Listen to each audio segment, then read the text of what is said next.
بدین کے اسپتال جو عوام کے لیے امید کی کرن ہونے چاہیے تھے آج موت کے دہانے بن چکے ہیں۔ کروڑوں روپے کی بجٹ جاری ہونے کے باوجود اسپتالوں میں بنیادی دوائیاں تک دستیاب نہیں۔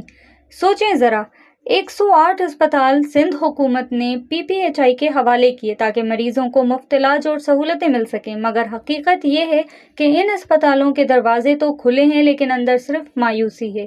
نہ دوائیاں ملتی ہیں، نہ تربیت یافتہ عملہ موجود ہے۔ مریض علاج کی آس لے کر آتے ہیں اور خالی ہاتھ لوٹ جاتے ہیں۔ علاقے کی خواتین کے لیے یہ مسئلہ اور بھی خطرناک ہے۔ لیڈی ہیلتھ ورکرز کی جگہ غیر تربیت یافتہ طالبات کو بھرتی کیا گیا ہے۔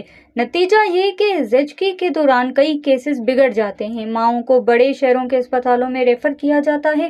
یہ اسپتال علاج کے مراکز نہیں، صرف ریفر سینٹرز بن چکے ہیں۔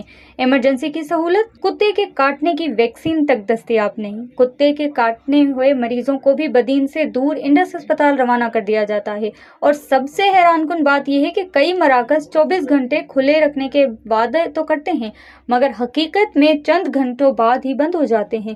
بدین کے دیہاتوں میں مریض دوائی کے لیے در بدر ہیں۔ سراٹی کے ایک مرکز پر 70 دیہات کے لوگ آتے ہیں مگر وہاں بھی صرف عام ٹیسٹ اور چند دوائیاں ملتی ہیں۔ ایمبولینس نہیں، ایمرجنسی سہولت نہیں۔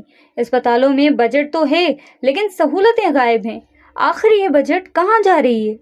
یہ سوال ہر مریض، ہر ماں، ہر بچے کی چیخوں میں چھپا ہے۔ بدین کے اسپتال عوام کے لیے سہولت نہیں، اذیت بن چکے ہیں، اور اگر یہی حال رہا تو نہ جانے کتنی زندگیاں محض دوائی نہ ملنے کی وجہ سے ختم ہو جائیں گی۔